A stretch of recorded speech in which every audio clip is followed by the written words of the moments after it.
yra nenumatyti, galima naudoti tik magneziją, tai yra specialią medžiagą, kuri padidina greitį ir mažina pasilikimą. Tvarko, tai pirmoji pora.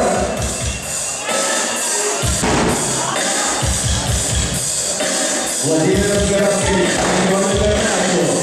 Šiuo metu atiduoda visas jėgas, ukrainietis. Bando atkelti padėlį kartelę numerį, 60 kg. 15 metų. 15 metų bus kartelį pakeltas ratas. Ir jo, labai gerai, metodas tikrai palaikyti šitį kvalifikaciją, dalyvaujant Europos mėgėjų vaikų čempionate. Bet jo, rezultatas 32,86. O čia Vladimiras Garavskis. Jau aidi